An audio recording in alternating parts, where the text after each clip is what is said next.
Welcome to a deep dive into the mind of René Descartes, a philosopher who, as we'll discover, was so much more than just the doubt everything guy. Right. We're going to explore excerpts from a book about him. Okay. And trust me, you're in for some surprises. Yeah. We're talking soldier, traveler, even a gambler in his youth. Wow. Definitely not your typical philosopher. Really? Ready to unpack some seriously mind-bending ideas. Absolutely. What I find fascinating about Descartes is that he really embodies this idea of the university of life. He wasn't just sitting in an ivory tower. He was out there experiencing the world, Right. challenging dogma Yeah. and seeking knowledge through his own observations. Okay, so we have this adventurous nonconformist thinker, but the book also calls him the father of modernity. Right. What makes him so pivotal in the history of philosophy? That's a great question. Descartes came along at a time when the whole way people understood the world was shifting. Think about how much we rely on scientific thinking today, right? Yeah. Well, Descartes laid the groundwork for that by shifting the focus from blind faith to observation and reason. He really championed the idea that we can understand the world through careful study and experimentation, Okay. a radical departure from the medieval reliance on religious dogma. So he was like, hey, we don't have to just accept what authorities tell us. Exactly. We can use our own powers of observation and logic to figure things out. Exactly. Yeah. And that's a huge part of what makes him the father of modernity. Mhm. He challenged the traditional medieval worldview, Right. which was heavily rooted in religious authority and ancient Greek thought. Right. Descartes shifted the focus to human consciousness and the power of reason. Okay. It was a major turning point in Western thought. And to make sure more people had access to his ideas, he even wrote his philosophical works in French instead of the traditional Latin. Yes. What a revolutionary. But it wasn't all smooth sailing for him, was it? I mean, he lived during a time of intense intellectual upheaval. Absolutely. It was a time of immense change and uncertainty. Just imagine. The old Earth-centered view of the universe was crumbling thanks to thinkers like Copernicus and Galileo. Traditional physics was being challenged by new observations and experiments. It's almost like there was this collective, wait, what do we even know anymore? No. Moment happening. Exactly. A real crisis of knowledge. Exactly. There was a real need to establish a new foundation for knowledge, a new normal, Right. in a world where long-held beliefs are being overturned. Yeah. And that's where Descartes stepped in. Okay. He recognized this crisis and felt the urge to create a new philosophical framework Okay. that could make sense of this emerging scientific worldview. And to do that, he turned to math. Yeah. At first glance, math seems kind of rigid for understanding the complexities of human experience. What was he thinking? That's a common misconception. Descartes wasn't suggesting that everything could be reduced to a mathematical equation. Right. What he saw in math was this incredible clarity, certainty, and logical structure. Okay. He believed that the human mind naturally works like a mathematical system, Right. capable of understanding the world through reason and deduction. So it was more about applying the principles of math, the emphasis on logic and clear reasoning, Precisely. to other areas of knowledge. He saw math as a model for how we should approach knowledge in any field. Now, this is where things get really interesting. The whole I think, therefore I am idea.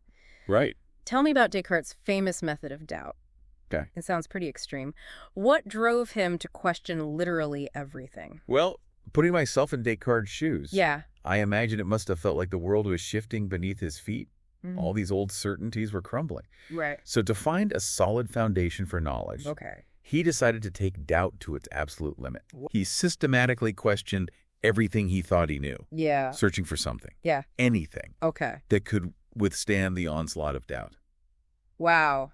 That's a radical approach. I mean, he even doubted his senses, right? I did. He suggested that we could all be living in a dream. It's like he went down this rabbit hole of questioning. He did. And, that level of skepticism can be unsettling. Yeah. But for Descartes, it was a necessary step to arrive at a truth so fundamental, Okay. so unshakable, Right. that it could serve as a starting point for rebuilding knowledge. And that's how he landed on I think, therefore I am, right? The cogito, as it's known in philosophy. Yes. Amidst all this doubt, he realized one undeniable truth. Okay. Even if everything else was an illusion, the very act of doubting proved that he was thinking Yeah. and therefore existing. Right. I think, therefore I am. Yeah. the very foundation of his philosophy. So in a way, by doubting everything, he discovered the one thing he couldn't doubt, his own existence as a thinking being. It's like he found a tiny island of certainty in a vast ocean of doubt. Exactly. And this realization was revolutionary. It shifted the focus of philosophy to the individual's own consciousness as the starting point for knowledge. Okay. A huge departure from the medieval view that placed emphasis on external authorities like the church. It's incredible how this one idea, born out of radical doubt, had such a huge impact on Western thought. It really is. But keep in mind, Yeah. Descartes wasn't trying to undermine faith. Right. He was deeply religious himself. Okay. He actually used his I think, therefore I am principle to argue for the existence of God. Wait, how did he get from I think to God? He argued that his very idea of a perfect being couldn't have come from his own imperfect self. So he's basically saying, I can conceive of perfection, and that means something perfect must exist to have put that idea in my head. That's the gist of his argument. And because God is perfect, according to Descartes, Yeah. he wouldn't deceive us. Okay. This allowed him to trust his senses, at least to some extent, and believe in the existence of the external world. So God becomes his guarantee that the world is real. Right. And that our senses can be trusted to a point. It's like he needed that foundation of divine truth to make sense of the world around him. That's a great way to put it. Of course, these arguments were and still are hotly debated. Right. But what's important is that Descartes was grappling with fundamental questions about knowledge, existence, and the nature of reality. Right. And those questions continue to resonate with us today. Absolutely. We still wrestle with these big questions about what it means to know something, to exist, to be a conscious being in the world. And it all goes back to this guy who dared to doubt everything. It does. But this is just the beginning of the story. Okay. This idea of the world as a machine, that's where things get even more interesting. Right. It had a profound impact on how Descartes viewed the relationship between the mind and the body, leading him down a path of even more challenging questions.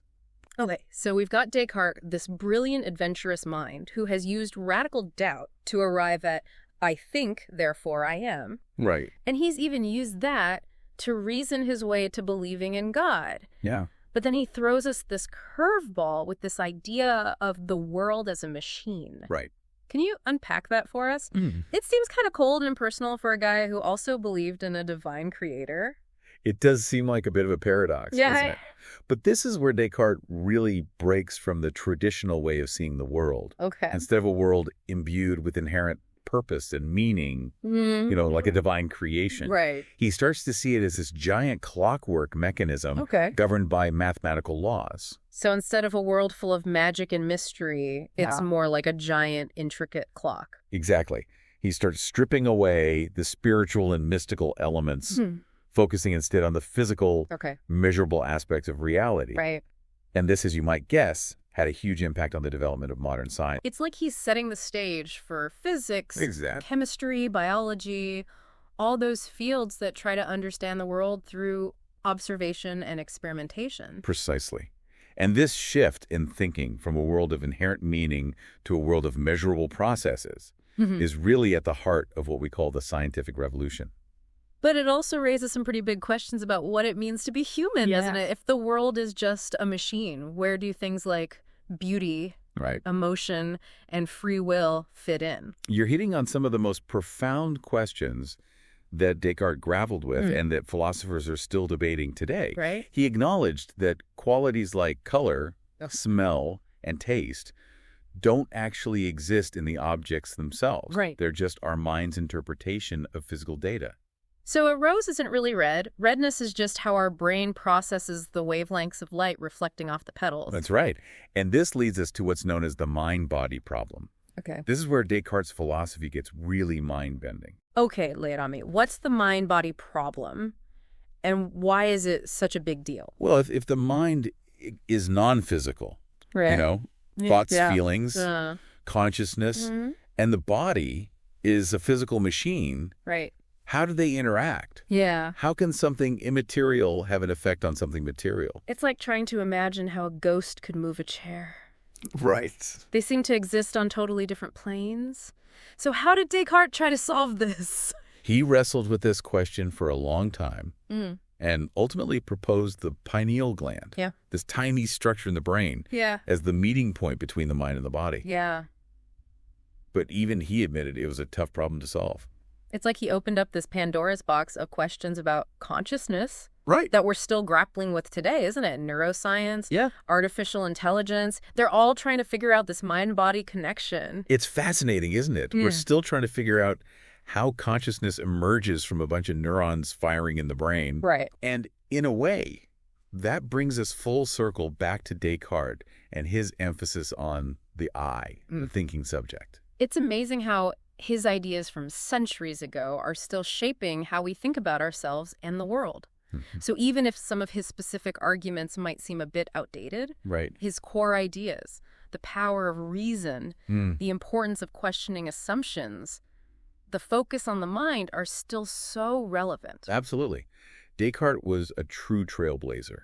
He bridged the gap between the old metaphysical philosophy and the new scientific worldview. Right. He set the stage for both empiricism, the idea that knowledge comes from experience, and idealism, the belief that the mind plays a key role in shaping reality. He wasn't afraid to challenge the status quo. Right. And was driven by this deep desire to understand the truth, no matter where it led. And that's a legacy worth celebrating. His influence on Western thought is undeniable. Absolutely. We've covered a lot of ground in this deep dive, going from Descartes' adventurous life to his groundbreaking philosophy. And it all started with doubting everything. It really is remarkable how this simple question, what can I know for certain, can lead to such profound insights about reality knowledge and the human mind. It really shows the power of philosophy to make us think differently about the world and our place in it. But there's one more piece of the puzzle we haven't quite explored yet. Right. This idea of the self. Right. Descartes grappled with this concept of the I that does the thinking. And it raises even more thought-provoking questions. Okay, so we've gone from radical doubt to I think, therefore I am, and even explored this idea of the world as a machine. Right. Now we're getting to this concept of the self, the I, that Descartes keeps referring to. Right. What did he have to say about this mysterious thinking thing that seems to exist separately from the physical world? Well, it's a question that still haunts us today, isn't it? Yeah. What does it really mean to be a self? Right. Where does this I come from? And what is its relationship to the physical body?